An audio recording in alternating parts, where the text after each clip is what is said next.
Hi there, welcome to the channel and welcome back if you're a return viewer. My name's Kerry, you're watching the WRTH review of books. If you've visited this channel before, you know the deal. I do book reviews most of the time, and every month or so I try and find enough material to do at one of these book hauls. It's been slim pickings recently, things are picking up again. Hopefully for a little while. I have to admit buying a lot more ebooks, mainly because I'm not sure about the future of where I can store books or where I should keep hoarding actual physical books. So a lot of my money recently has been going into buying stuff on the Kindle store or acquiring ebooks from other sources and putting them onto my Kindle library, because I've really fallen in love with the iPad Kindle app. I just find it a pretty gorgeous way of reading things. It's the crispness of the sharpness of the text and whatever. It really works for me. I need the kind of like the bright light backlight because my eyes are pretty crap basically. I have got an ordinary Kindle, actually I've got two of them. I just find it a fairly lackluster experience, the e-ink. I don't know. I know when they came out they were like the second coming, the next best thing, and the e-paper, e-ink was supposed to be really wonderful, but I just don't find it kind of compelling experience really. I know that sounds weird, but there we go. So the Kindle app on the iPad is my preference anyway, so I've been buying material to read things through that and probably neglecting the physical book. But anyway, we do have 6 books that have arrived in my possession in the month of March 2024, more than last month and the month before put together maybe. So maybe things are looking up, or maybe I'm just getting desperate. Who knows? So first up here, WRTH 2024.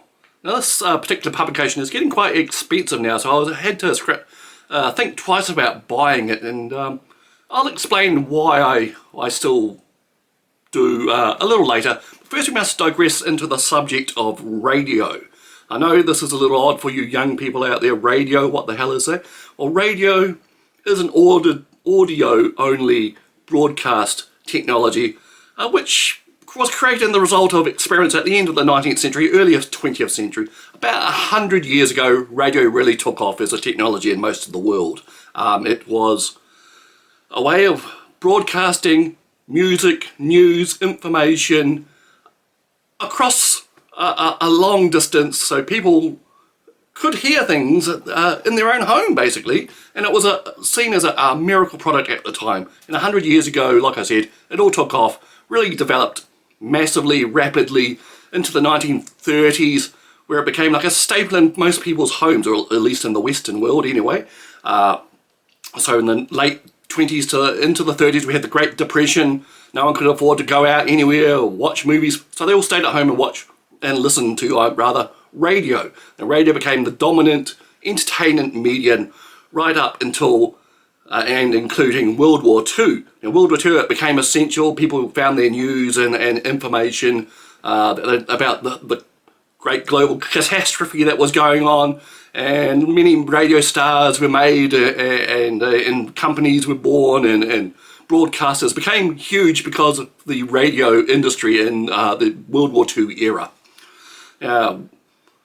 As part of the development of radio in this era, there became shortwave radio. Now shortwave was a particular subset of radio technology that allowed people to broadcast a signal and for it to be received by bouncing off upper layers of the atmosphere. Don't worry, I won't get technical. It just means that, say, a person like me in New Zealand could hear broadcasts that were being sent out from like the UK or Asia or America, and shortwave really became a strong part of the global broadcasting scene, largely thanks to the Cold War. So the Cold War we define now as a period from around 1945 right through to 1991. And if you need me to tell you this, the Cold War was basically defined by the global confrontation between the Western powers led by the United States of America and the communist Eastern Bloc led by the Soviet Union, or the USSR as it's sometimes called. Now these people collided. Cold War wasn't always cold, it got hot, people died, small proxy wars were fought by each side, lots of people died, lots of calamity, but one of the major parts of this was propaganda. Now propaganda is basically telling your side stories in the hope of affecting the other side, basically. So shortwave was ideal for this. Shortwave radio broadcasters from the west and the east spent huge amounts of money setting up huge transmitters in their own countries and third-party countries so they could transmit their side of the story to the other side and to the world, and hopefully gain sympathy and support from people that may not have usually done that. Now, shortwave radio basically had its heyday in the 50s to the 90s, and like I said, huge amounts of money were spent on it, and shortwave was seen as a major tool for foreign policy for the both sides of the Cold War. Now, the thing that came along to eclipse and eventually supplant shortwave radio in the 90s to the early 21st century was what you're using right now, the internet. Personally and generally, the internet really took over and ate the basic lunch of shortwave radio. I mean, broadcasters and governments looked at things that happened, and basically the Cold War as we knew it ended with the collapse of the Soviet Union in 1991. Everyone thought, oh well, we don't have to spend all that money now, let's find alternatives. And the alternative that was coming at that time was the internet.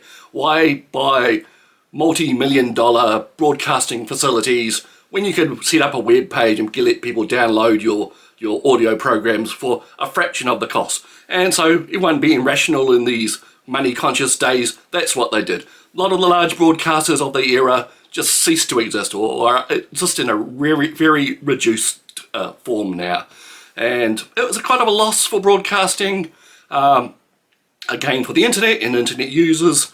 And so shortwave, as we knew it in the Cold War era, really doesn't exist anymore. It's more the place for the extremist and those that have really got an extreme message to send, or those who've got a massive amount of money still and need to spend it. So the main broadcasters today seem to be evangelistic churches and the Chinese government. There are little pockets of life in the shortwave still, but it's really quite dead. Like I said, the internet eclipsed it. So wind back to early 80s, then there was a 9 or 10-year-old me here in Christchurch, New Zealand, and my father was a radio amateur. He used to have his own transmitter and receivers, and he hoarded radios much like I hoard books. And as part of that, there was always multiple radios around the house, and one of them that we had in our kitchen for much of my early life was this national model. I don't remember the actual model name. It's a 6-digit number and letter type combination. But one day in the early 80s, I discovered there was a little black switch on the back, which turned it from being an ordinary radio where we'd listen to music and news in the kitchen in the morning, or when my mother was doing something in the kitchen, the radio was always on. But one day I discovered I could flick the switch on the back and I could tune around and find these very strange stations, and there's strange sounds and signals and all sorts of things. And basically I had discovered shortwave.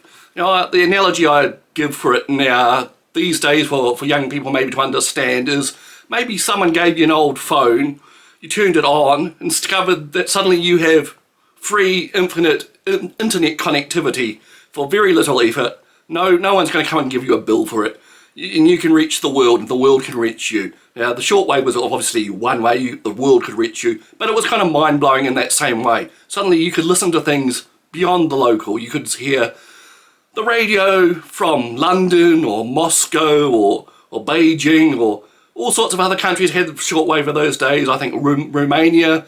I was listening to Romania when they had their revolution and brought down Ceausescu. They actually asked listeners to send in the news reports from around the world because they didn't hear them in the controlled state that they were in. So I duly sent off newspaper clippings from the local Christchurch newspapers about the downfall of Ceausescu, and strangely enough they wrote back and sent me a lot of material and cards and what have you. Now that type of thing used to go on a lot with shortwave, though maybe because of the propagandistic nature of it. Maybe there were just a lot of really decent people involved. They used to treat their listeners with a lot of care, and if you wrote to them, they'd send you what they called QSL cards that proved that you were listening. People collect QSL cards.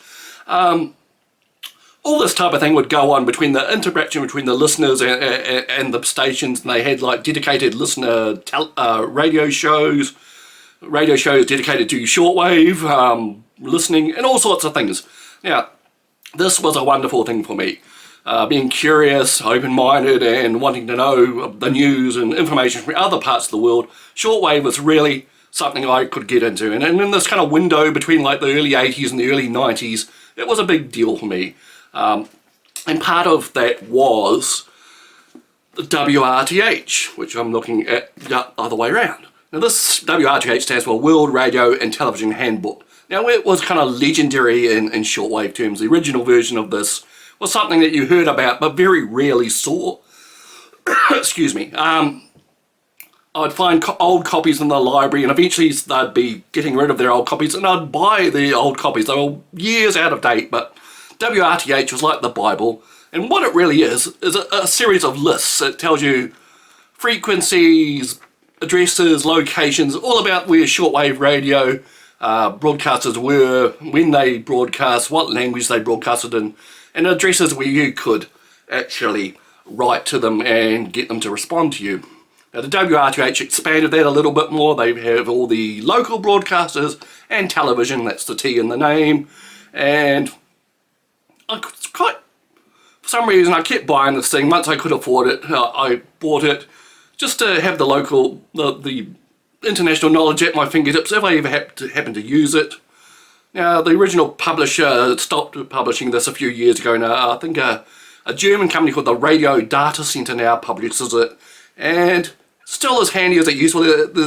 As well as the listings, there's a section at the start with news, articles about various aspects of broadcasting, and some reviews of radios.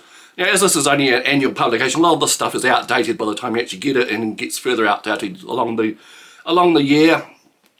But WRTH still seems special to me. It's part of that era that I discovered shortwave radio. And shortwave radio for me kind of came to an end when I got my first internet connection in the early 90s, about 1992. And slowly but surely I stopped listening to shortwave radio. Now and then I get the desire to try it again, but it's really not the same. And it's actually more difficult now. You can get wonderful radios, but our homes, our locations are full of electronic interference, which shortwave really doesn't like.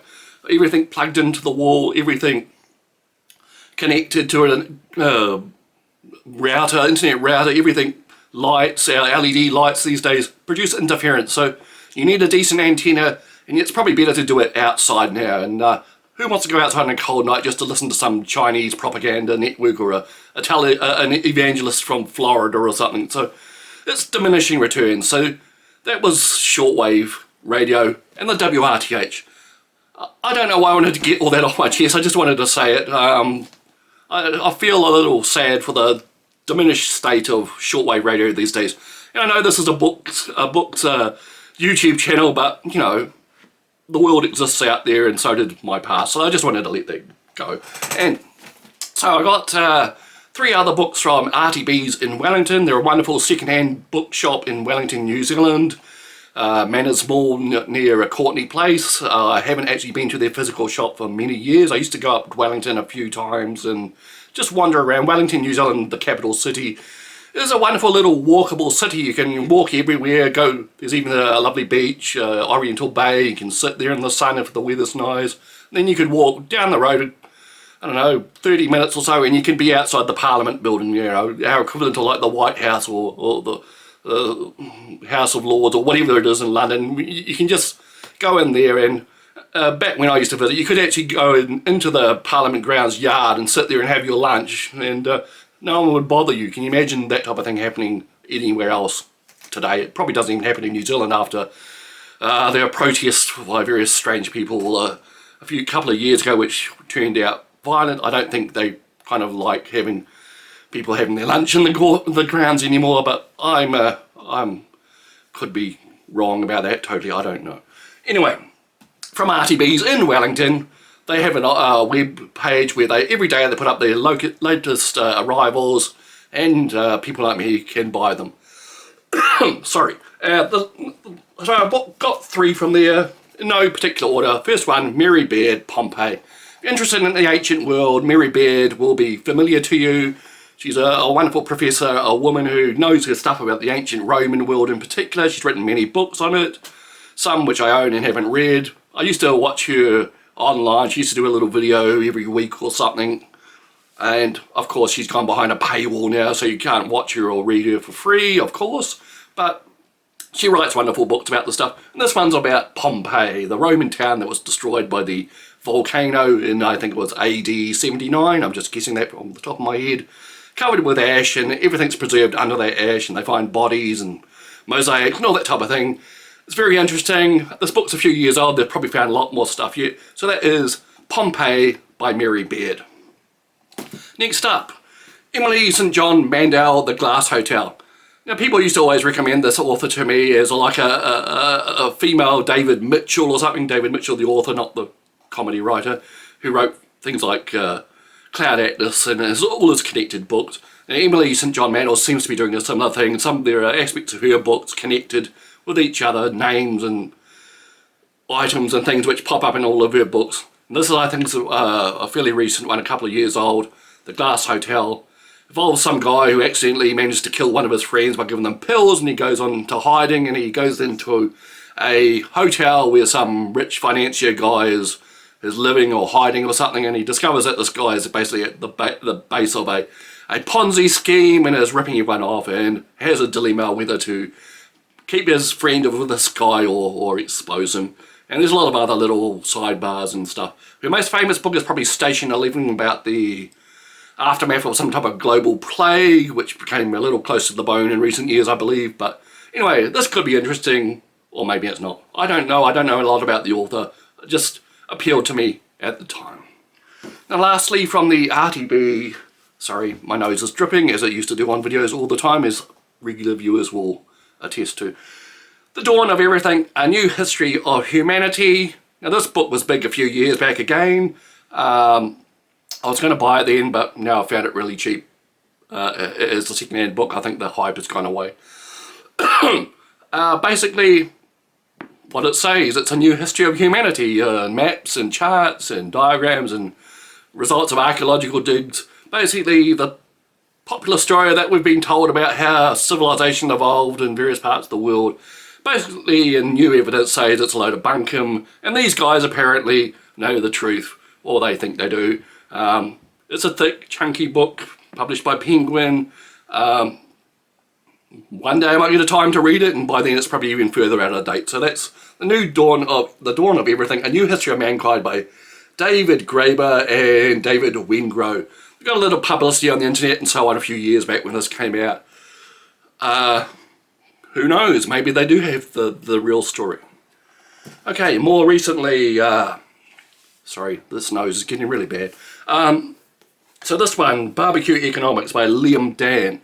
Now, I usually wouldn't go into something like this, but I heard the author, Dann, who's like a financial journalist and former banker, interviewed on the radio talking about this book, you know, the standard publicity thing. But he was really, really interesting, and he had some really interesting points, and he had a lot to say. Now, this is basically a guide to the New Zealand economy, the peculiarities of the New Zealand economy, how money works in this country or doesn't work, how our economy is basically a house of cards built on property, and all that type of stuff, which makes you depressed if you think about it. So, but it's written in a breezy term, you know, barbecue economics, so it's like someone talking to you at a barbecue or something.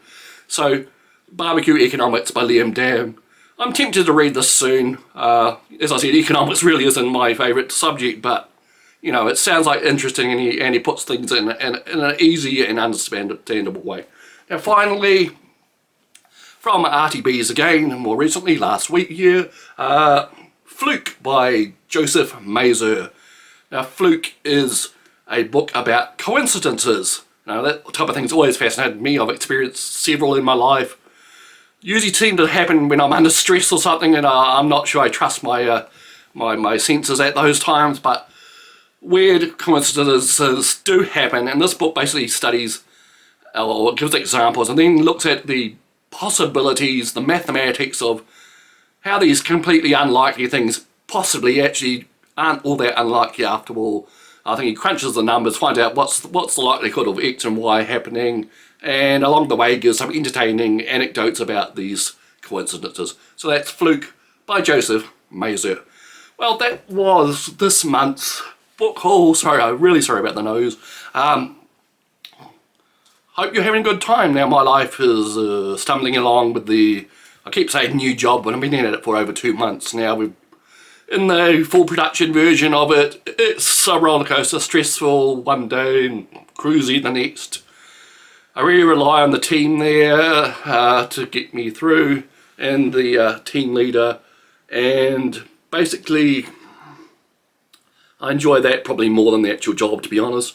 But it's a living, as they say, and all this usual stuff I used to say about big changes happening soon still in the cards.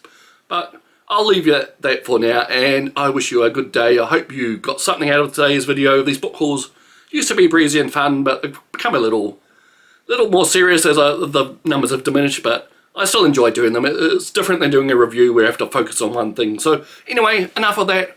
We'll see you next time. Hope you liked the video for one reason or another. Catch you later.